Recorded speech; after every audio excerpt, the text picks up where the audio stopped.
Hello, students. Good morning. So now we are back with Julius Caesar, Act 3, Scene 1. In fact, this Act 3, Scene 1 begins the syllabus for ICSE Class 10. Last year we had done till Act 2. Now today we shall begin with Act 3, Scene 1. Now this third act, it provides the crisis of the play.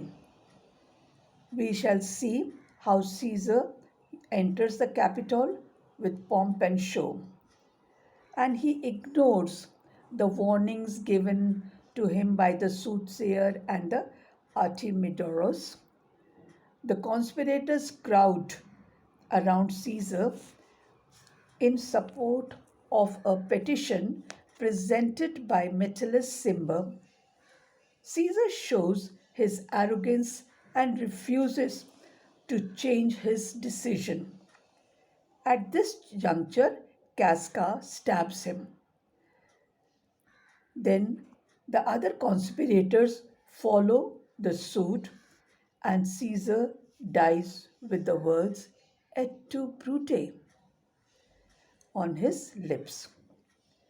So subsequently, Antony makes his peace with the conspirators.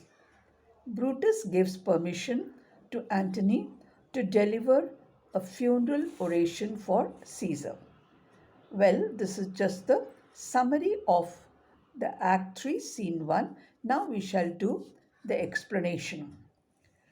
The scene is set in Rome in front of the Capitol or the Senate House. Caesar, he says to the soothsayer, "The Ides of March are come." Soothsayer, "Aye, Caesar, but not gone." Well, previously we had seen that the soothsayer had warned Caesar that he should be careful about the Ides of March. And Caesar had just ignored him, calling him a mad person. Now the soothsayer, he says, when Caesar tells him that the Ides of March are come, that there is a sarcastic tone in that. And then Artemidoros, he says, well, they have not yet gone. Then there is Artemidoros. He is also a well-wisher of Caesar. He says, "Hail Caesar, read this schedule." Artemidoros has brought a letter to warn Caesar against the conspirators. So he wishes that Caesar reads the letter. So he asks him to read it. Decius, Trebonius doth desire you to overread at your best leisure this humble suit. In the meantime, Decius, Brutus, he says to Caesar, Trebonius desires to read first his suit, his humble suit, at his convenience. Artemidoros says, "O Caesar, read mine first, for mine's a suit that touches Caesar near. Read it, great Caesar." Now Artemidoros very sincerely, very earnestly, he requests Caesar to read his suit first, because that is concerning him. He says that touches Caesar nearer. So that affects Caesar personally. But Caesar, he is an arrogant person, and he says, "What touches us ourselves shall be last served." Meaning that which deals with him shall be dealt last. Artemidoros, delay not. Caesar, read it instantly. Again he insists, who? Artemidoros, to read the letter. Caesar, what, is the fellow mad? So Caesar gets a little annoyed and he says, Is Caesar mad? Publius or Publius, Sirrah, give place. So Publius asks the public to give place. Caesar, what? Urge your petitions in the street. Come to the capital. And he's saying, why are you putting this forcefully on me to read these petitions in the street? If you want, you come to the capital. So Caesar goes up to the Senate house, and the rest of the followers, the conspirators and the others, they follow him. Populace, I wish your enterprise today may thrive. So Populace, very casually, he says to Cassius, I wish that your enterprise, your plan may be successful today. Cassius, what enterprise? Populus? So Cassius, he knows that this conspiracy is among only the conspirators. So Populus is not involved in that conspiracy. So he asks him, what do you mean? What enterprise? Populus, and Populus just says, fare you well, and he advances to Caesar. Brutus. What said Populus Lena? What did Populus Lena say? Cassius says, he wished today our enterprise might thrive. I fear our purpose is discovered. So Cassius, he fears that their plan has been discovered or has been revealed. Brutus, look how he makes to Caesar, mark him. So Brutus says, now see how this person, that is Populus Lena, is going towards Brutus. Just mark him, just notice him.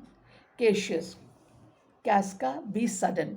So Cassius, he asks Casca to be quick. Sudden means quick. For we fear prevention, because we are afraid of being stopped. Stopped of what? Stopped of their plan to kill Caesar, to assassinate Caesar. So he's, because Casca is the first conspirator who is going to strike Caesar. So Cassius urges him. He says, you be quick, because we fear that we shall be stopped. If this be known, Cassius or Caesar never shall turn back. And if this be known, that is, this means the plan of assassination of Caesar, if that is revealed, if that is discovered, then Cassius or Caesar never shall turn back. That is, either Cassius or Caesar shall never turn back, because this plan should not be revealed. For I will slay myself. And if this plan is revealed, Cassius, he says, I would rather kill myself. Brutus, Cassius, be constant. Now, Brutus is a matured person, so he asks Cassius to be steady. Populus Lena speaks not of a purpose, because remember, this Populus Lena had wished Cassius, may your enterprise thrive today. So he doubts that Populus Lena knows the secret. Guilty conscience pricks the mind. So, but Brutus is more matured. So he waits what is happening, and then he sees that Populus is talking to Caesar, but he is not talking about the conspiracy, because the reaction of Caesar is different. For look, he smiles, and Caesar doth not change. And just see, he is smiling and talking to Caesar, and so Caesar's expressions also don't change. Cassius, Trebonius knows his time. For look, you Brutus, he draws Mark Antony out of the way. And then Cassius says, Trebonius, he knows the proper time to engage Caesar in conversation. So before Casca goes to strike him, Trebonius, he engages Caesar in a conversation so that his attention is diverted from the other conspirators. Then after that exit Antony and Trebonius, and then Antony and Trebonius they exit. Decius, what is Metellus Cimber? So where is Metellus Cimber? Let him go, and presently prefer his suit to Caesar. So Decius, he says, where is Metellus Cimber? Let him go to Caesar and present his petition before Caesar. Brutus, he is addressed. He is ready. Press near and second him. Just press near means come near and second him and support him. Cinna, Casca, you are the first that raise your hand. You are the first. So Cinna again reminds Casca that you are the first one to raise your hand to stab Caesar. Caesar, are we all ready? What is now amiss? So he asks the conspirators and others, are we all ready? Is anything wrong that Caesar and his Senate must redress? Is anything wrong that Caesar and his Senate must put right those things? Metellus, most high, most mighty, and most puissant Caesar, Metellus Cimber throws before thy seat a humble heart. So, addressing Caesar as the most powerful, most high, and most powerful Caesar, Metellus Cimber says that I throw my humble heart before thy seat, and he kneels down. Caesar, he is a very arrogant person and he does not like all this false courtesies. So he says, I must prevent thee. Prevent thee, I must stop you, Cimber. These crouchings, so these crouchings, that is, these lowly bowings and bendings are, and these lowly courtesies might fire the blood of ordinary men. So these courtesies, that is, he knows that these are false courtesies, and he says that these courtesies might fire the blood of ordinary men. That is, they may warn, they may rouse the nature of ordinary men and turn preordinance and first decree into the laws of children and turn the pre set laws into the play of children. Be not fond, that is, don't be foolish to think that Caesar hears such rebel blood. So don't be a fool to think that Caesar will listen or pay attention to such rebel blood that will be thawed from the true quality. So that will be, he says that Caesar will not pay attention to such false spirit. Blood is here spirit, different from its real nature, that is true quality. And so, and be so compelled, thought means he would be compelled by that which persuades fools. So these courtesies might persuade the fools, might make the fools change their nature and even change the laws that are already pre-formed, and these laws will become just a game of children.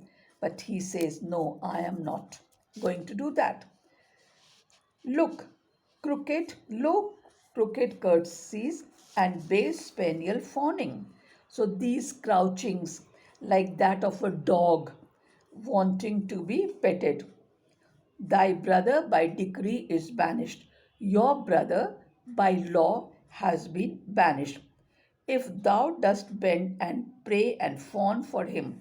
So if you beg and pray humbly for him, I spurn thee like a cur out of my way. So I'll kick you out like a street dog out of my way. No, Caesar doth not wrong, nor without cause will he be satisfied. Yeah, you should know that Caesar does not do any wrong, and he would not, without a good reason, be convinced, that is, the sentence that has been passed against your brother, so that sentence remains there as it is. Metellus.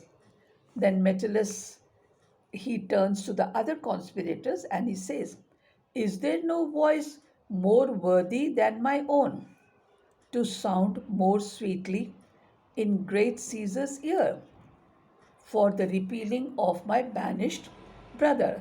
So Metellus, as if he is pleading to the other conspirators and asking them, is there no voice more worthy than my own? So, isn't there anyone else who can speak more sweetly to Caesar than what I have spoken for the repealing, for the freedom of my banished brother? Brutus. Then Brutus comes forward. I kiss thy hand, not in flattery, Caesar. So he comes and he kisses Caesar's hand and he says, I'm kissing your hand, but not in flattery, desiring thee that Publius Cimber may have an immediate freedom of repeal. And I desire that you may give freedom to Publius Cimber. Caesar. What, Brutus? Cassius. Pardon, Caesar. Caesar, pardon. As low as to thy foot doth Cassius fall. And then comes Cassius. See, first was Casca, second is Brutus, and then comes Cassius. So Cassius says, as low as to thy foot doth Cassius fall, to beg enfranchisement, to beg the right to be a free citizen for Publius Cimber. So he also pleads on behalf of Publius Cimbers. Caesar, I could be well moved if I were as you. If I could pray to move, prayers would move. So Caesar, again expressing his arrogance and pride, he says, if I could pray that others would change their minds, then I could myself be persuaded by prayers, but I will not be changed, no matter how much you pray. But I am constant as the northern star. Now, these words are very important speech of Caesar. He says, but I am constant as the northern star. I am fixed like the northern star, that is the pole star. Now, you know what is pole star? The pole star is a fixed star in the sky which sailors use for their direction,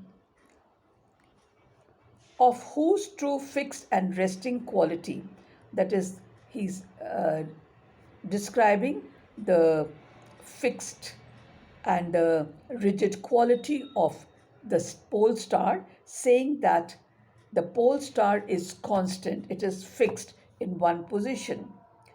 There is no fellow in the firmament, and no other star is so fixed or so firm as the pole star. The skies are painted with unnumbered sparks. The sky is studded with many stars. They are all fire, and every one doth shine. So every star has fire, and every star doth shine. but there is but one in all doth hold his place. But there is only one star that is firm in its place. So in the world 'tis furnished well with men. Similarly, the world is furnished with men. There are many men in the world, and men are flesh and blood. Men are just flesh and blood and apprehensive, and they are intelligent. Here, apprehensive means intelligent. So, men are equipped with flesh and blood and intelligence, yet in the number I do not, but I do know but one that unassailable holds on his rack. Yet in this huge number of men, I know only one who cannot be persuaded or cannot be attacked, and that man is only one, and that I am he. Now, unassailable here means not to be persuaded, but there is a pun on this word because it also means attacked. So, now this there is a irony that Caesar will be attacked soon by his enemies. Let me a little know, show it. So let me show it by setting this example, even in this, that I was constant, Simba should be banished, and constant do remain to keep him so, and I shall remain constant to remain to keep him so. I shall be constant to keep him under banishment. Cinna, O Caesar. And Cinna cries, O Caesar, Caesar, hence, wilt thou lift up Olympus? Are you going to lift up Mount Olympus with your shouts? Decius, great Caesar. Caesar, doth not Brutus bootless kneel? So he says to Brutus, don't you realize that even Brutus kneels without any success in front of me? So, because Brutus is the closest friend of Caesar, and even if he has knelt before me and I have not paid any attention to his prayers, that means no prayer can touch me. Caesar, doth not Brutus bootless kneel? Casca, speak hands for me. Speak hands for me means let my hands speak for me. And then Casca stabs Caesar in the neck. He is then stabbed by several other conspirators and last by Marcus Brutus. Caesar had never expected this from Brutus. So he says, et tu Brute, meaning even you too, Brutus. So here I end this part 1 of Act 3, Scene 1, and I will continue the part 2 from Act 3, Scene 1, okay, in my next video. Thank you.